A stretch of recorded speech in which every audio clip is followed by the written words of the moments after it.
Características das aves que levaram ao voo. O ser humano sempre sonhou em voar, né? Só que a gente nunca vai conseguir voar com nosso lindo corpício, porque nós não temos as adaptações que as aves possuem, tá? Então, por exemplo, as aves têm o corpo coberto com penas, e essas penas são leves e flexíveis. Então, a gente vai anotar aqui que as penas e pelos são de mesma origem embrionária, são homólogos.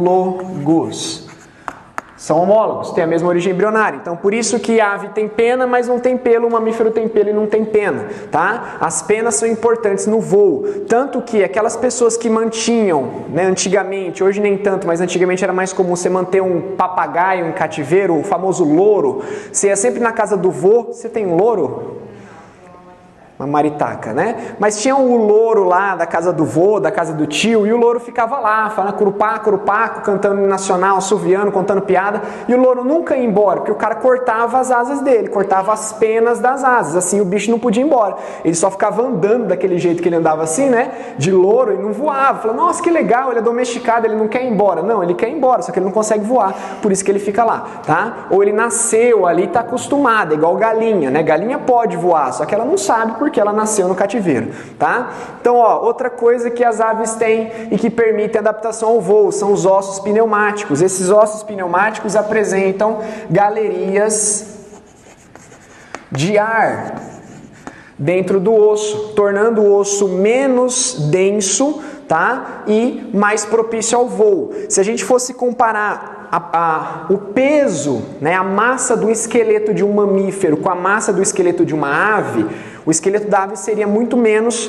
tá, porcentagem dentro do peso do animal, quando eu comparo um mamífero, por exemplo, justamente é uma adaptação importante ao voo. Outra coisa, o osso do peito dela, o externo com S é o osso do peito, externo com X é o lado de fora, tá? E não se esqueça disso. Então esse osso externo das aves, nas aves voadoras, ele é chamado de quilha ou carena, porque ele parece aquela quilha da prancha de surf, né?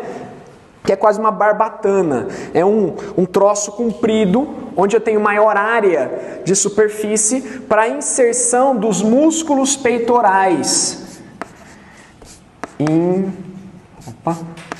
Inserção dos músculos peitorais,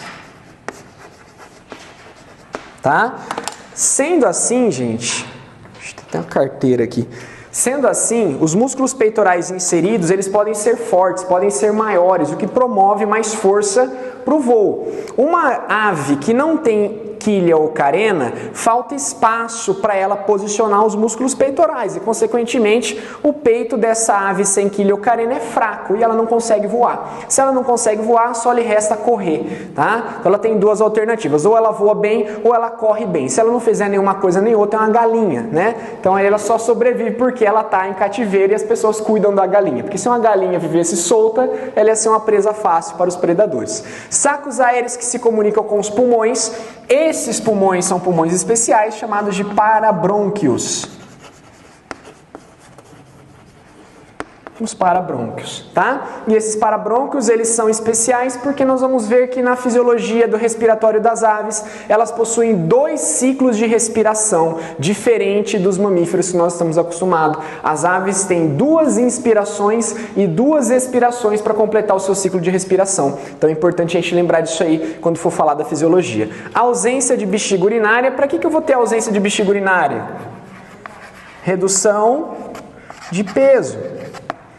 Bexiga urinária é pesada, gente. Bexiga urinária armazena líquido, armazena xixi. Se eu tô voando, você já deve assistir daqueles filmes, né? Tá caindo um avião, o que eu tenho que fazer? Libera o peso, solta a bagagem para o avião não cair. Então é tipo isso, se eu tenho lá um bicho que quer voar, quanto menos peso eu tiver, melhor. Então para que você vai ficar armazenando xixi se você pode não ter bexiga urinária? Só que o que acontece? Para que ela não tenha bexiga urinária, ela não pode fazer xixi da forma líquida. Ela tem que ter uma outra estrutura. E aí entra, tá, a questão, não aqui, mas aqui, a questão do ácido úrico.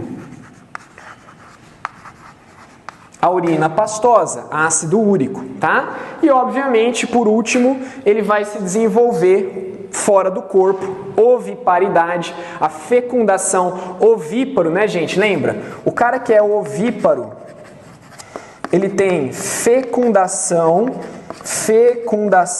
o que? Interna e desenvolvimento, né? O ovo fora do corpo.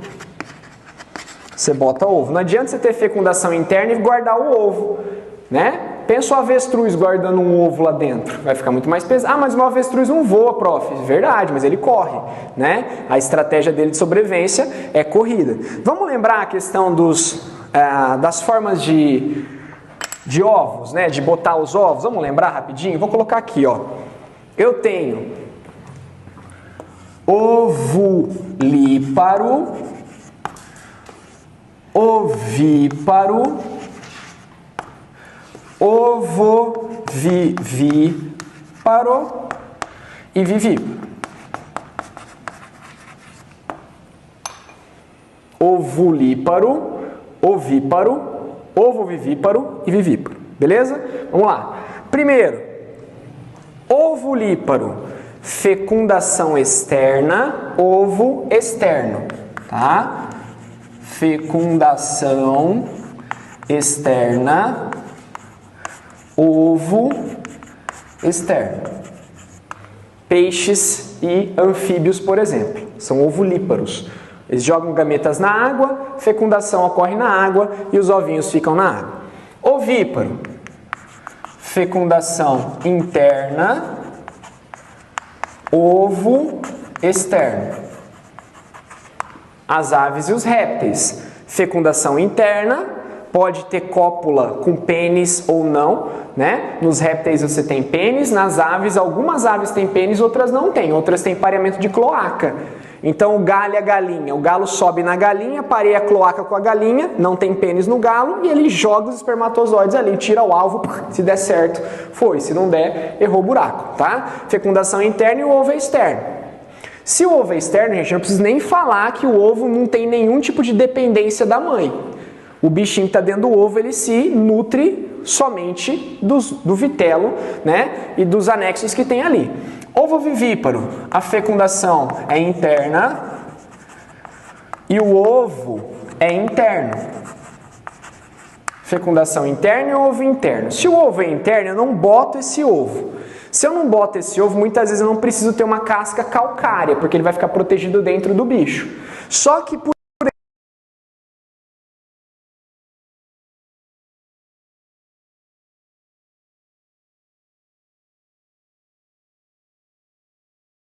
vivíparas, eu tenho tubarões que são ovovivíparos, tá? E vivíparo é o que a gente tem nos mamíferos.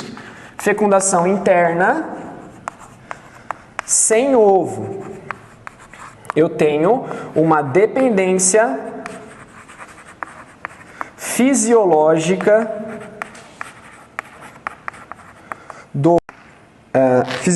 do embrião com a mãe. Tá? Aí nós temos a questão dos mamíferos, sendo que algumas serpentes também são consideradas vivíparas, mesmo sem ter placenta, porque o embrião, ele como se ele tivesse grudado ali no útero e de certa forma há uma nutrição maternal, tá? Mais limitada, mas há. Ok? É claro que o vivíparo está predominante nos mamíferos, que é o grupo da nossa próxima aula. Tudo bem, gente? Lembraram disso tudo? Tá? Só uma revisãozinha básica aí pra gente acionar a nossa memória de curto prazo, tá? Qualquer coisa vocês podem me interromper. Tá frio? Eu tinha perguntado isso no começo da aula, que tava frio, mas tá bom. Tudo bem, não tem problema. Tomás, pode trazer o controle do ar-condicionado, fazendo um favor? Deu tudo certo, simulado, tá tudo impresso? Aham, tudo impresso. Tá lá na sala? Aham. Tá. Pronto. Já está providenciando o controle do ar-condicionado. Agora você pôs o casaco, né? Entendi. Então aqui, gente, quando eu olho para essa imagem, nós vemos um esqueleto de um pássaro, né? Destacado o seu crânio. Uma coisa que eu não escrevi, eu devia ter escrito aí. Eu acho que é bom vocês acrescentarem. Obrigado. Ausência de dentes, tá? Escreve aí na adaptações ao voo. Eu acabei de olhar o bichinho aqui. Ausência de dentes é uma adaptação também ao voo. Porque a ausência dos dentes faz com que o bichinho fique mais leve também, tá? Então veja aqui o bico, o esqueletinho dele, os membros, as asas, né, que são os braços do bicho, as pernas, e destaque aqui a quilha ou carena. Quilha ou carena, tá? Aqui mostrando um detalhe do respiratório dele, com a traqueia. Aqui vai ter uma estrutura chamada de siringe. Essa siringe, ela vai ser importante para as vibrações do ar que promovem o canto, e o canto, mais do que qualquer outro cordado nas aves, ele é mais do que especial, que envolve a demarcação de território, o acasalamento, ele é uma característica muito importante dentro das aves. Aqui eu tenho os pulmões chamados de parabrônquios, os parabrônquios, e aqui eu tenho os sacos aéreos, sacos aéreos, tá? Aqui só observando os bichinhos, ok?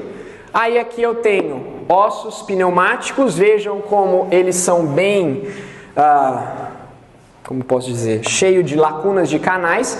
Os nossos ossos também, de certa forma, são assim, nem tanto, né? Mas nós temos uma região chamada de epífise, que fica no alto, né, dos ossos, que a gente tem aqui, por exemplo, ó, pegar um fêmur. Você tem aqui a epífise óssea, epífise e a diáfise. Aqui fica a medula óssea amarela, o tutano, tá? E aqui fica a medula óssea vermelha, nessa região chamada de osso esponjoso.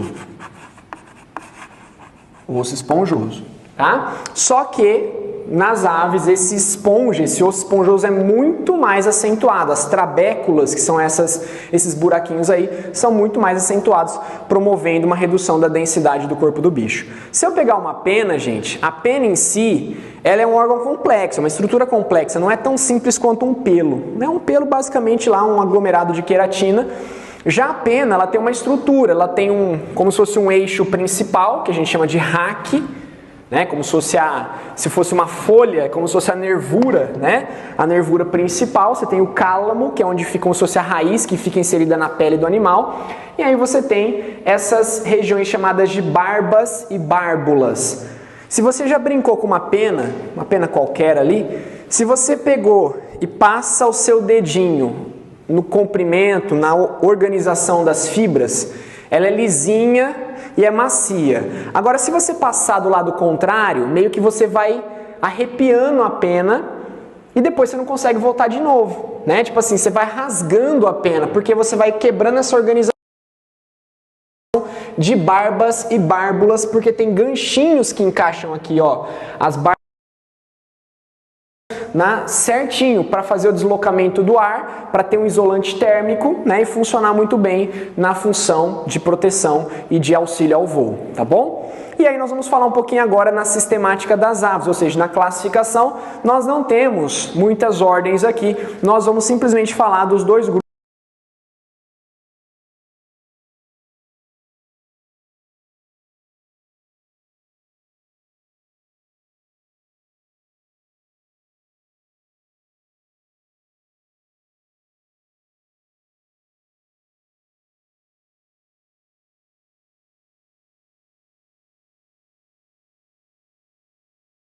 Voo, tá?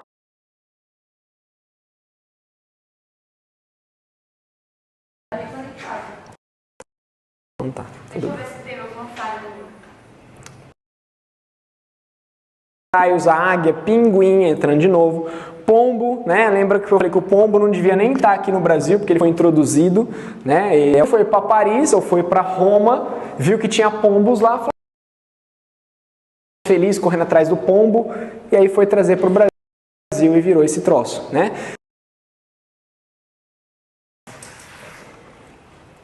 Imagens, uma águia, um pinguim. Ah, e aí, pérolas que a gente tem às vezes durante as aulas, alguns alunos do ensino fundamental, ele pergunta, professor, tem uma pergunta. O meu menino que perguntou o que aconteceria se ele comesse uma planária, né, se ele ia morrer ou não, eu falei, velho, eu não sei, eu nunca estudei, nunca teve isso no livro, professor, o que acontece se comer uma planária? Eu não posso te responder isso, né? Ele perguntou, professor, pinguim tem joelho?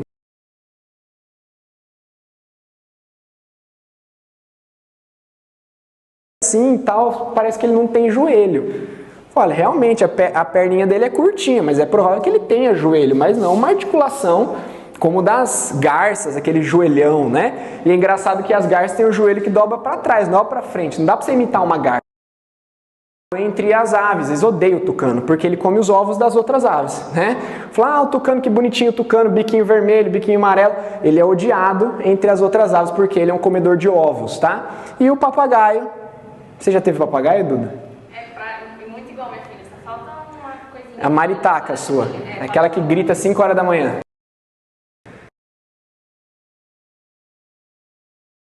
Aí eu desisti do curso de aves porque era muito puxado o trabalho, né? Acordar às 5 horas da manhã, 4h30 para ir para ver as aves não dava muito certo. Mas quem observa aves é o ornitólogo, né? É um pesquisador de aves e o cara tem que costumar acordar muito cedinho, tá bom? Bom, ratita é aquela ave que não tem carena, que não tem quilha. Consequentemente, ele não tem músculos fortes para o voo, tá? Só que ele tem que compensar isso aqui, gente, ouvidos. Então aqui, ó.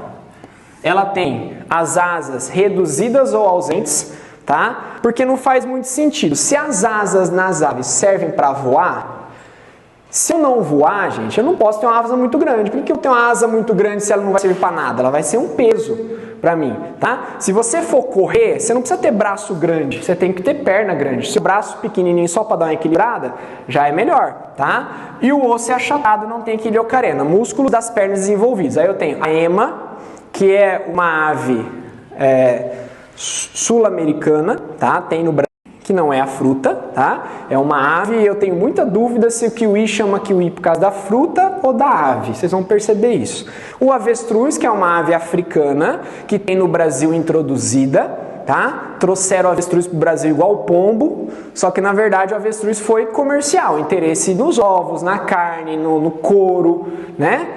Por isso que não virou praga, porque as pessoas conseguiram controlar o avestruz e ganham dinheiro com ele. Agora, se alguém largasse o avestruz e não servisse para nada, meu Deus, para que serve? Para nada, solta o avestruz no mundo. Ia ter avestruz para todo lado. Não ia ter mais capivara no Parque das Nações, é avestruz, tá? Ele invadiu o mundo, tá? Tem o casuar, que parece uma ave de caipira, né? Coisa meio casuar, vocês vão perceber, parece um dinossauro. E tem uma siriema, que também é uma ave sul-americana. Você está na estrada, no Pantanal, de repente passa uma siriema correndo no meio do nada, e elas geralmente são atropeladas ali porque elas se aventuram nas estradas, tá? Quem? A Sheila lá no colégio. Não lembro da Sheila, mas imagino ser uma siriema, não? Essa aqui, era essa? Parecida com essa? Essa é uma siriema. Não. Esse é o casuar, não parece um dinossauro? Uma mistura de peru com dinossauro? Olha só, gente, coisa estranha, né? Pescoço azul, uma crista óssea, sei lá o que é isso aqui, uma crista de galo, um pé de dinossauro, bicho doido, né? Parece que ele tem pelo, né? E não tem asa, ó. Parece que as asas dele... Eu vi isso aqui no zoológico de Minas Gerais, né? Fui lá visitar e tal, e tinha uma amiga da minha esposa, vou levar vocês para ver uma ave que vocês não vão saber o que é. Falei, tá bom. Chegou, olha que bicho estranho. Falei, é um casuar. Ficou toda chateada que ela queria que eu olhasse. Nossa, que bicho estranho, nunca vi isso, só aqui em Minas Gerais, né? Falei, é o casuar, pô. Ela olhou pra minha cara assim, desistiu, né? Ficou com raiva.